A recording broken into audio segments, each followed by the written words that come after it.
बना थे तो भेड़ा जी ने प्यारा घेरे आवो रे नादानी मारो फूल बनेड़ो ओ फूल बनेड़ो रे नादानी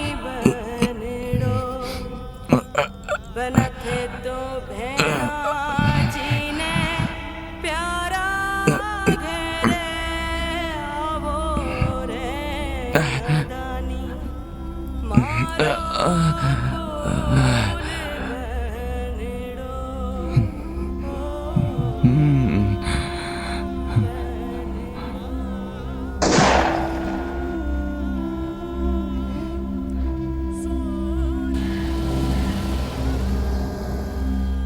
آسیه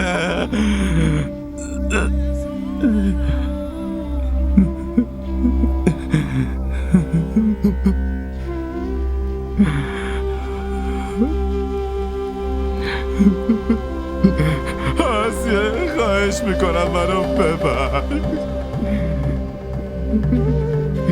من برای تو نتونستم کاری کنم عزیز دلم شورا دست و پای منو بسته بودم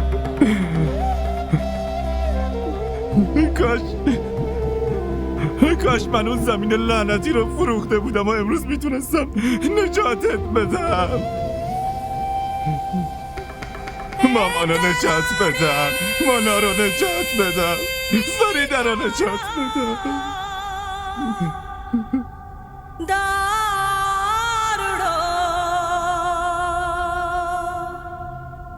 मारो बादिलो पीवेलो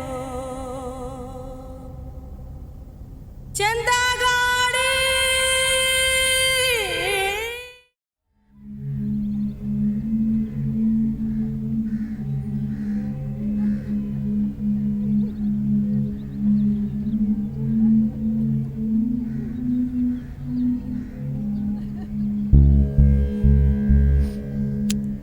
جهانزیب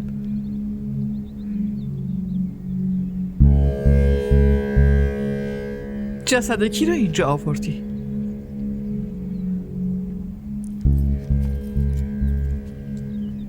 این جسد کیه؟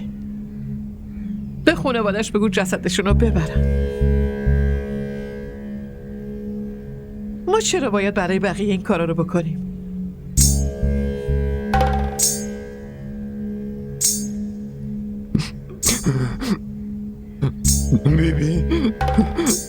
بیبی شاهزیب مرده ما رو تنها گذاشته ما رو ول کرده گریه کنیم بیبی شاهزیب رفته گریه کنیم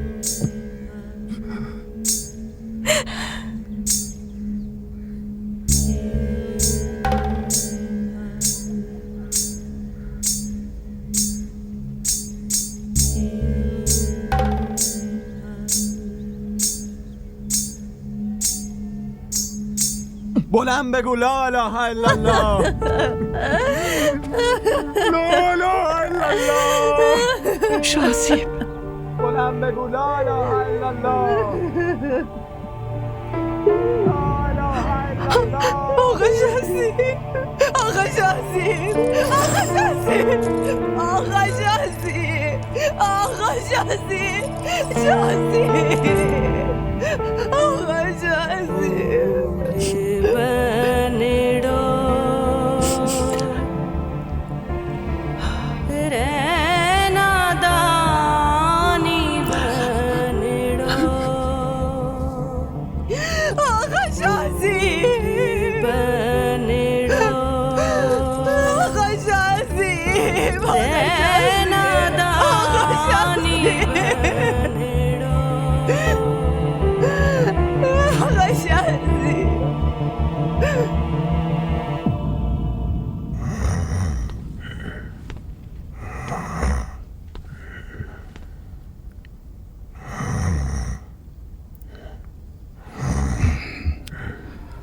سلام علیکم. علیک السلام. بگو مبشر، خیر هست؟ خیر که نیست. باز چی شده؟ نکنه باز یه نفر اومده زمینای تو رو آتیش زده؟ اومدم یه قتل رو گزارش کنم. کی به قتل رسیده؟ به اسم آقای شاهزیب.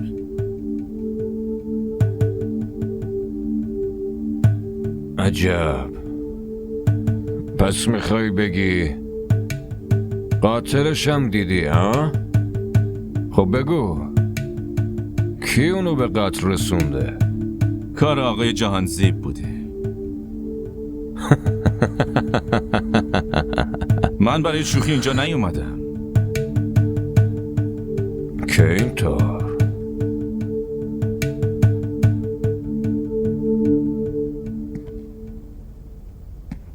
پس اومدی گزارش بدی ها؟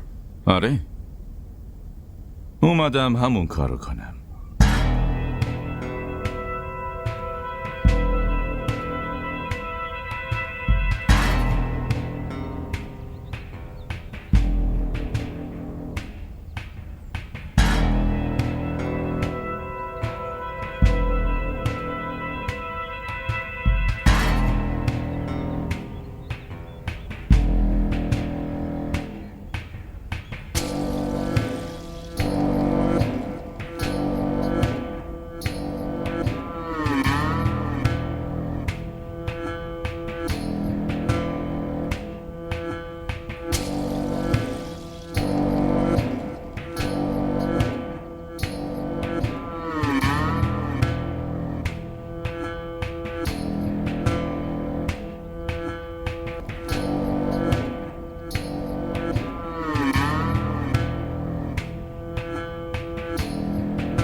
پس چرا گزارش رو نمی نویسی؟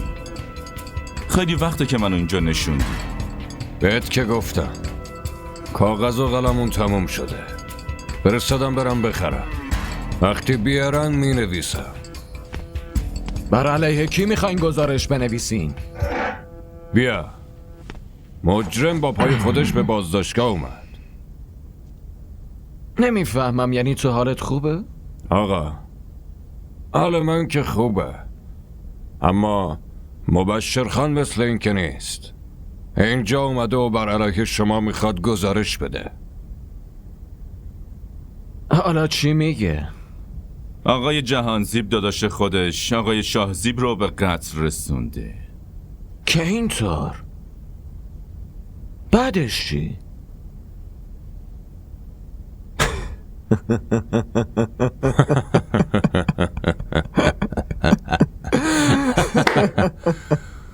تو چرا میخندی؟ اظهاراتشو بنویس.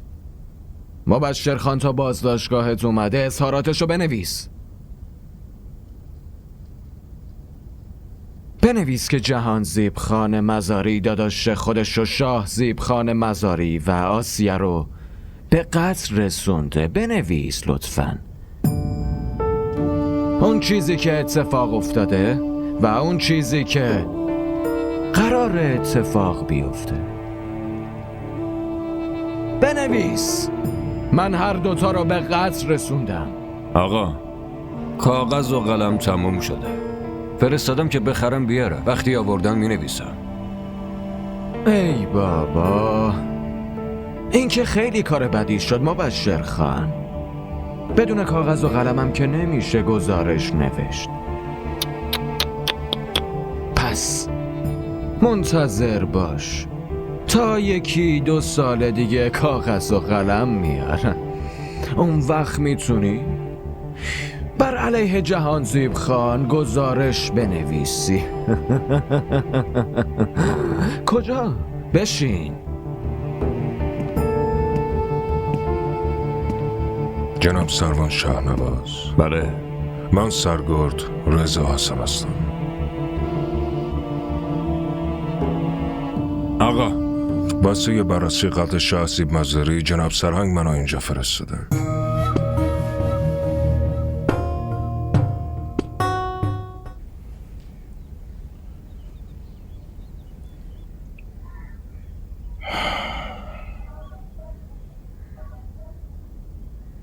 خب آبجی، با اجازتون میریم.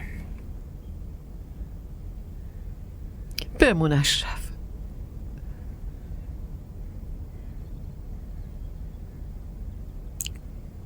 تو در عوض شاهزیب یه چیزی ازم میخواستی نه؟ نه خیر آبجی، تموم شد. من چیزی نمیخوام.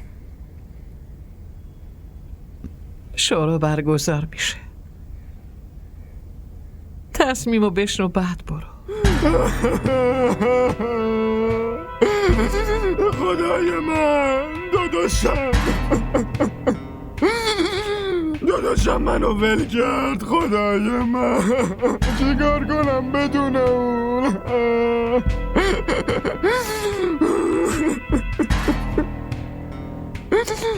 جناب سرگرد، عدالت میخوام. قاتل پشت میلای زندان میخوام. خواهش میکنم ازت. صبور باش، عدالت حتما برقرار میشه. قسم میخورم جناب سرگرد، قسم میخورم قاتل همین الان توی کلانتری حضور داره. جناب سرگرد قسم. همین قاتل بازم داره دروغ میگه قربان. این خودش برادرشو به قتل رسونده. ببین اینجا شما داره منو تهدید میکنه. این میخواد منم بکشه. آقا این داداش بزرگه منم به قتل رسونده. بریم پروندهش رو بررسی کنیم. این زندانی بوده. این به خاطر تصمیم شورا الان آزاد میچرخه. آقا لطفاً بازداشتش کنین. اگه میخواید منو بکشین اینم ولی بازداشت کنین. داره ادای مظلوما رو در میاره، از اونایی که هیچی نمیدونن. جای سرات هر دوتا رو بنویس، من بعدم بررسی میکنم. چشم آقا. چشم آقا، ممنونم ازتون. عدالت.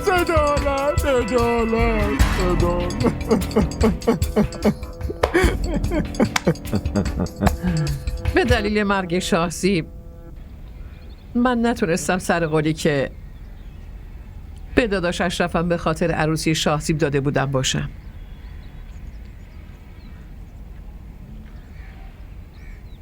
چی میتونه این ضرر و زیان برات جبران کنه؟ من چی میتونم بگم آبجی؟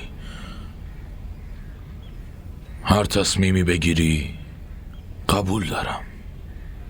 خوب فکر کن اشرف، به هم بگو. بعدا نگی که من تصمیم خواهرم و نه بلکه تصمیم رئیس شورا رو قبول کردم.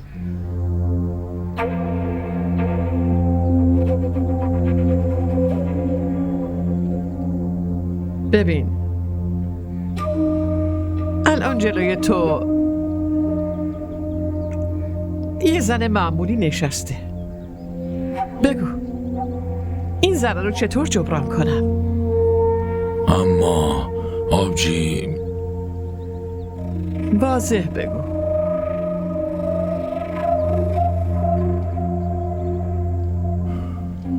هرچی رسم آبجی. دخترم رو نتونستیم بگیرین، دخترتون رو بدین. ناز عروس خونمون بشه، اموالشم به نام سمیرا.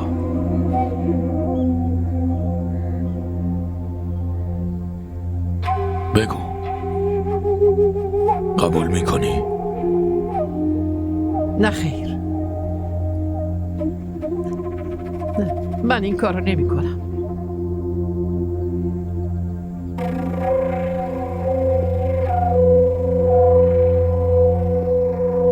من عواقب ازدواج زورکی رو تو ازدواج شاهزیب دیدم.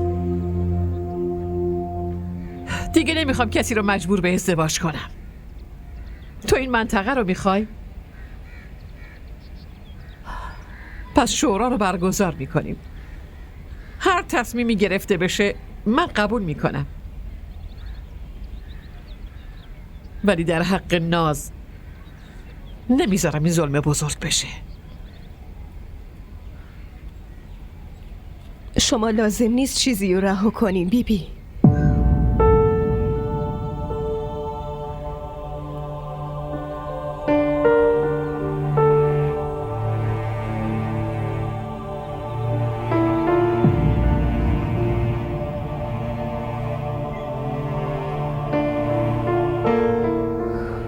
من اشتباه کردم، شاهزیب و فراری دادم.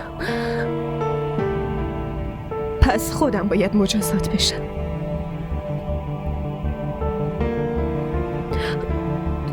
دایی جان منو ازتون خواسته، نه؟ من قبول دارم.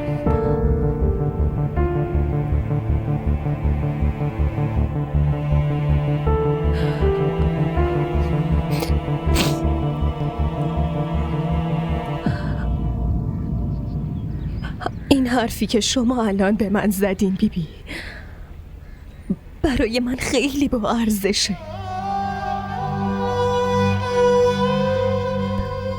من میتونم با این حرف تمام عمرمو بگذرونم. भूल बनड़ो रहना दानी बनड़ो भूल बनड़ो रहना दानी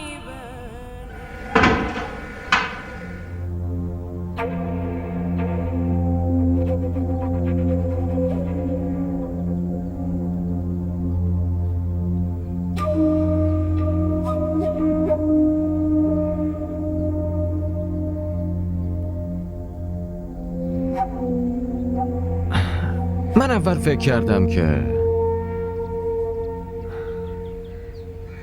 آسیه رو بکشم. هیچ کس هم نمیتونست به این چیزی بگه، اما غیرتم اجازه نداد که این کارو بکنم، که من شاهزیبو زنده رها کنم. داداشم بود، اما آسیه زن عقدی من بود. آخه اون چطور جرأت کرد عاشق آسیه بشه؟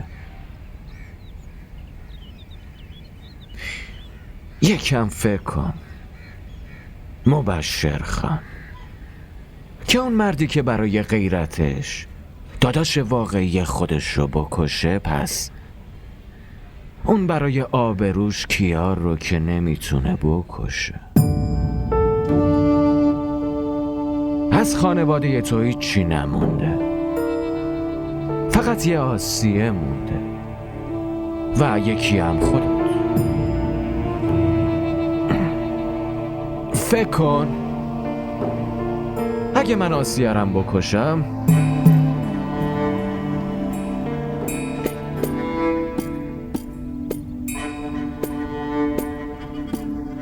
دیگه چی برات باقی میمونه؟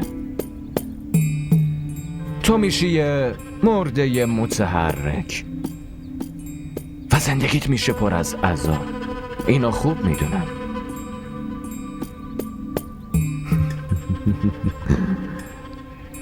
وقتی فردا رفتی کلانتری واسه دادن اظهارات، بهتره یه بار چشماتو ببندی و آسیه رو به یاد بیاری. انشالله که از دهنت حرفای خوب بیرون میاد. بازم بهت سر میزنم. حرفمو فهمیدی؟ فعلا مراقب خودت باش.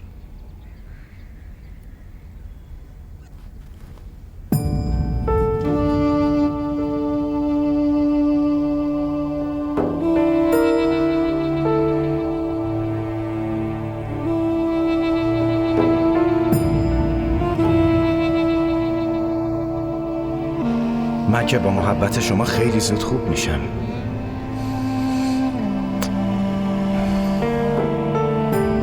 آخه میدونی شما خیلی مادر خوبی. شاهزیب، دروغ از زبان تو خوب به نظر نمیرسه. من دروغ نمیگم بیبی. شما واقعا مادر خوبی. شاید شما یادتون رفته بیبی که تصمیمات شما همه زندگی ها رو خراب میکنه. و در ضمن بیبی، من این وصلتو به هیچ عنوان قبول ندارمش. شاهزیب، پسر عزیزم شاهزیب.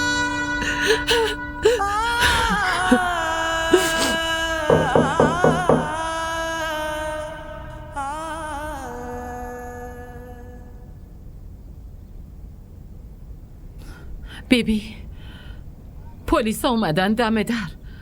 میگن میخوان اظهاراتتون رو بگیرن. باشه، بهشون بگو من میام.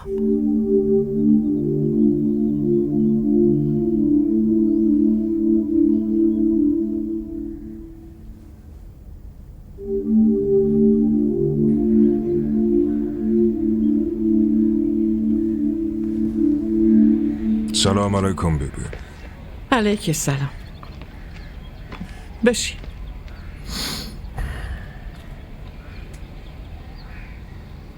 خیلی ناراحت شدم. این اتفاق اصلا نباید میافتاد. ما همه یه تلاشمونو میکنیم.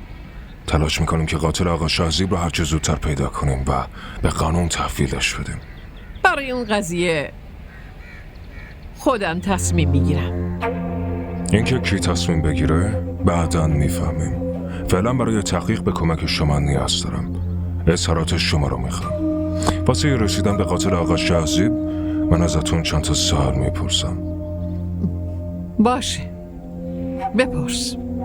از تحقیقات اولیه فهمیدم دختری که آقا شاهزیب از خونه فراری داده همسر آقا جهانزیب بوده، درسته؟ آره درسته. و اینم درسته که داداش اون دختر داداش بزرگ منو به قتل رسونده بیبی. فعلا دارم از بیبی سال میپرسم. بذارین ایشون حرف بزنه. جهانزیب پسرمه. هر حرفی اون بزنه حرف منم همون هستش. پس منظورتون اینه که شما هم به مبشر شک دارین؟ من دیگه اصلا نمیدونم که به کی شک دارم و به کی شک ندارم.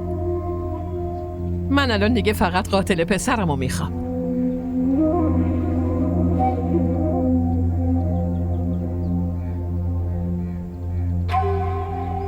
پیداش کردی بهم خبر بده.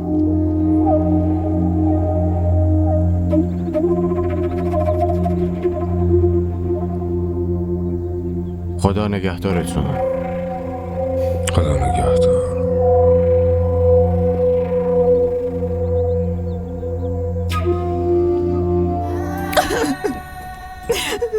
آبجی، آبجی چه اتفاقی افتاد؟ آبجی شاهزیب رفت. کاش منم با خودش میمرد. آبجی اون چرا رفته؟ بس کن، صبور باش. سر جنازش که ندونستم گریه کنم. آبجی ندونستم برای آخرین بار صورتشو ببینم. تو آغوش تو که میتونم گریه کنم. صبور باش خواهر عزیزم. با گریه‌مون دوباره بر نمیگرده. اما حداقل دلم یکم سبک میشه. آبجی آبجی من دیگه ازدواج نمی کنم. من هیچ وقت دیگه ازدواج نمی کنم. دیوونه شدی؟ بشین بسه، بالاخره باید ازدواج کنی. منم ازدواج کردم. لازم نیست عاشق کسی که هستی با همونم ازدواج کنی.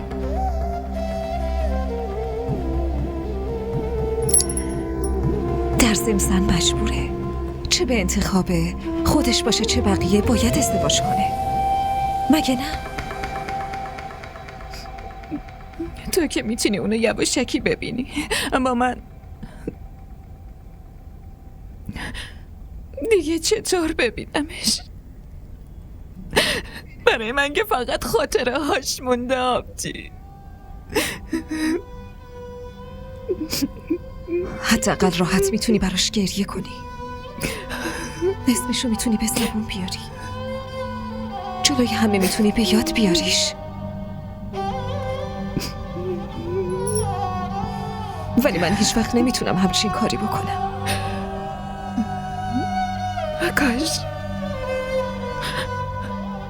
کاش مثل مبشر شازیبم یه آدم معمولی می بود،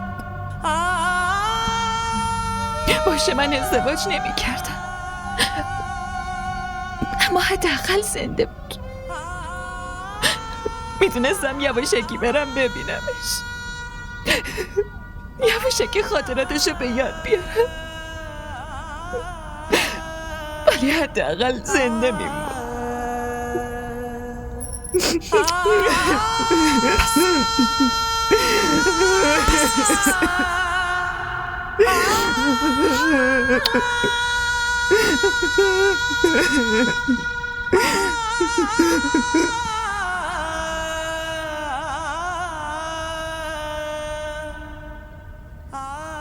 هر چقدر که دلت میخواد گریه کن، چون دیگه مجبوری مال من باشی. به به مار جهان زیبخان مزاری از این حرفا میزن. فکر کنم واقعا عاشقت شدم، عاشق تو عزیز من.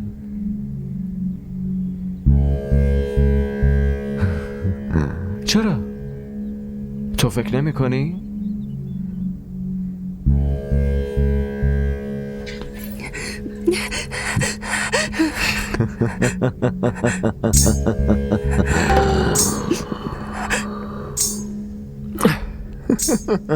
خجالت بکش، برادرت مرده و تو داری میخندی.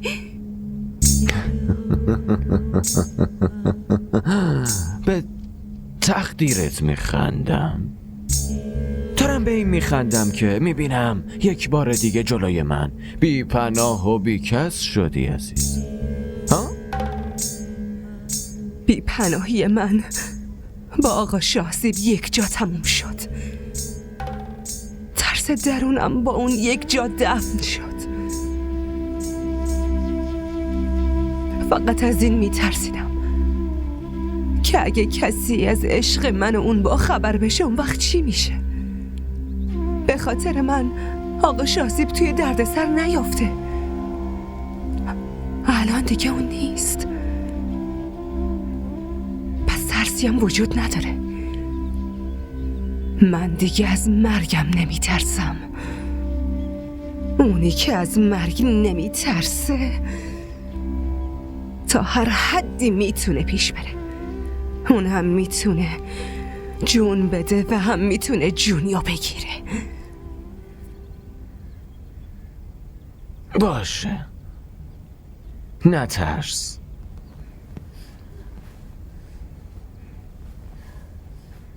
اما من توی دل تو حتما ترسم و جا میذارم که با دیدن من دست و پاهات بلرزه. الان بیشتر از به دست آوردنت، ترسوندنت خیلی خوشحالم میکنه.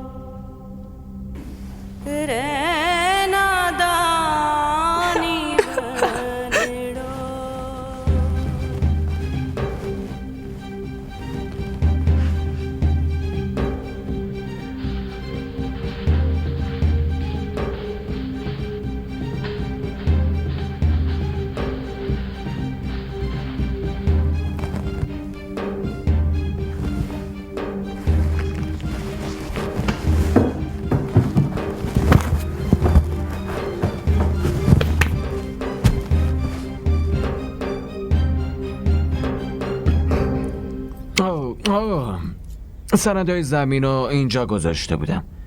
دارم دنبالش میگردم. چی شده؟ چرا داری اینطوری نگاه میکنی؟ کشته شدن شاسیب حتما خیلی شما رو ناراحت کرده، نه؟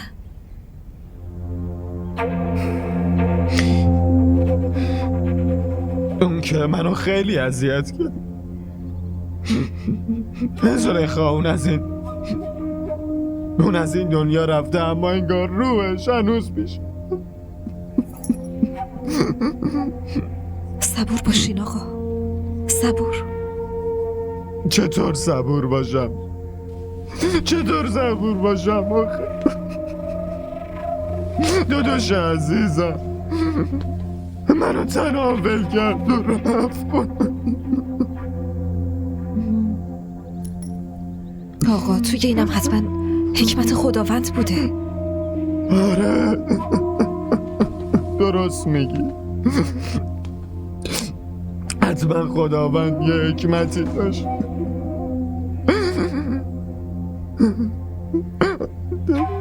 اما چطور اینو تحمل کنم که دیگه داداشمو ندارم؟ خدایا زلیخا چی کار کنم؟ من بدونم نمیتونم زندگی کنم.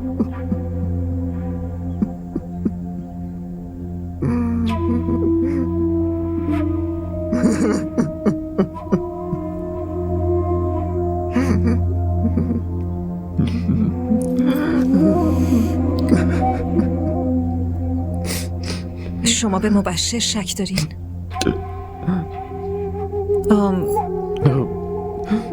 تو خونه حرفش زده شد، واسه همین پرسیدم. خب ما دشمن دیگه ای نداری. نمیتونم به کس دیگه ای شک کنم.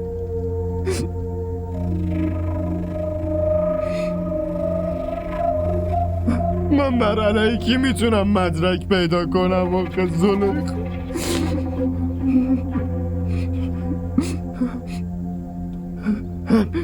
همین جوری هم پیش بره خونه برادرم پایمانش. نمیدونم باید چی کار کنم.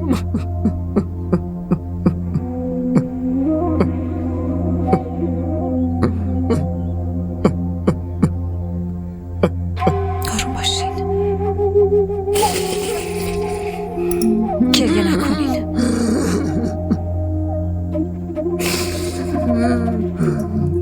صبور باشین.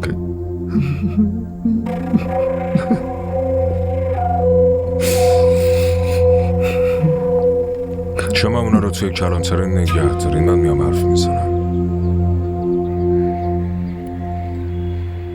قبل مبشر بگو چی میخوای بگی؟ راستش اون روز من دچار سوء تفاهم شدم. سوء تفاهم؟ آره، من وقتی صحنه قتل رو دیدم فقط مقتول رو مشاهده کردم. صورت قاتل رو ندیده بودم. من همینجوری از روی حسم گفتم که قاتل آقا جهانه. خب بهش فکر کن. من احساس میکنم داری از مجبوری این حرفا رو به من میزنی. نه اینطور نیست جناب سرکارد.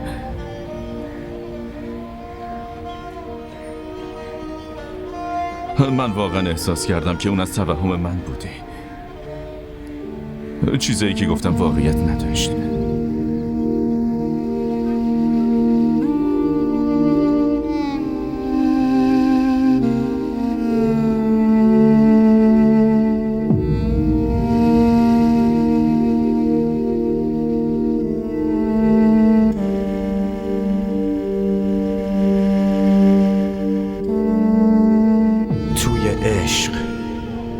چی رو تقسیم میکنن. خوشی، غم، مجازات، همه چی رو شریک میشن. تو چرا خودتو ضعیف فرض میکنی آسیه؟ من همیشه کنارت هستم. شما گاهی وقتا هستی،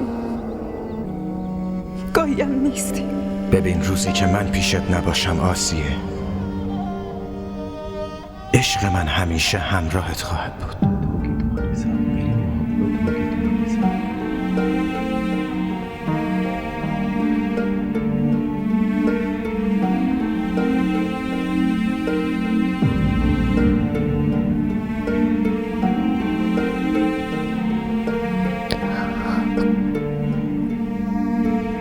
آسیه، بسه.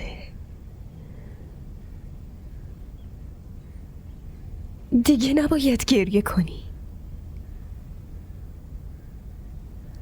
اگه تو گریه کنی اون وقت روح شاهزیب خیلی اذیت میشه.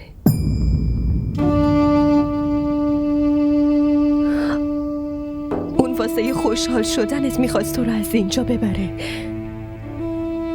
و اما اگه الان گریه کنی پس اون غمگین میشه که نتونسته برات کاری کنه.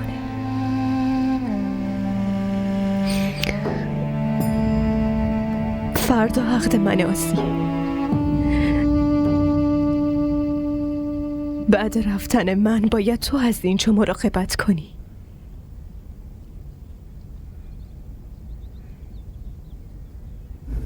با این زنجیرایی که به پام بسته چطوری آخه؟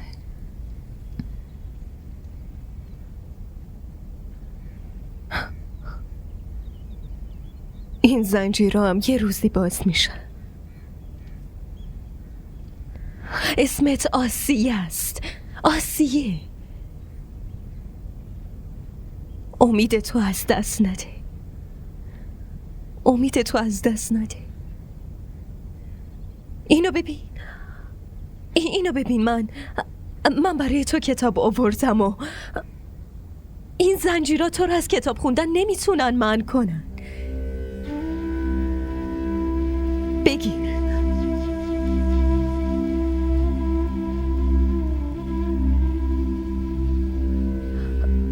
هم میتونی بخونی، هم زمانت میگذره. میخونی دیگه مگه نه؟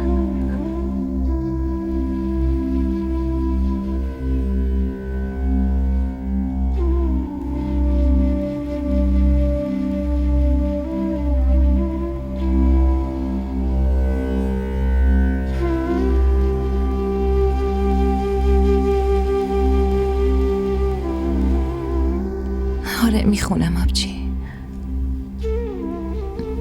ولی کاش تو هم نری از اینجا.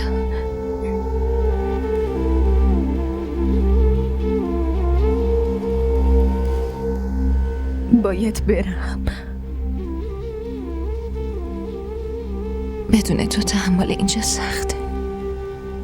هیچ که دیگه جرأت نگفتن و نداره، اما تو جرأتشو داری آسیه. تو جرأتشو داری.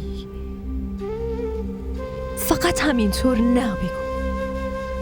مطمئن باش آسیه، یه روزی بالاخره برنده میشی. فقط بگو نه.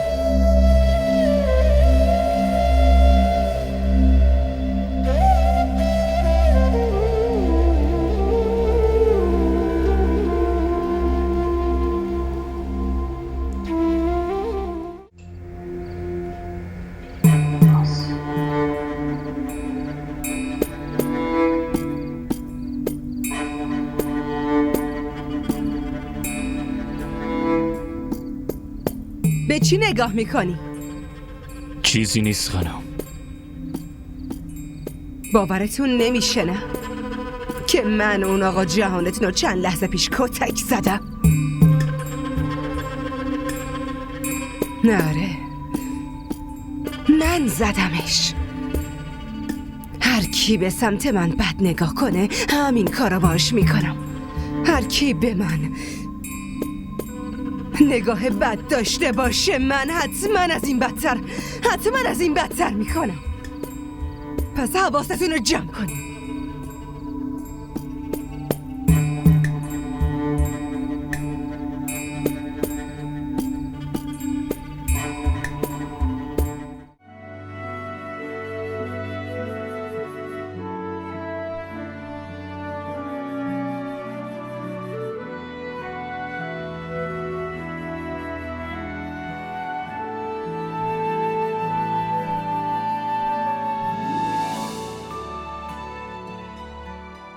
دیدی تیوی ارائه کننده بزرگترین سریال های درامای ترکی، کره‌ای، پاکستانی دوبله شده به فارسی می باشد. لطفاً سابسکرایب کنید و عضوی از خانواده ما شوید.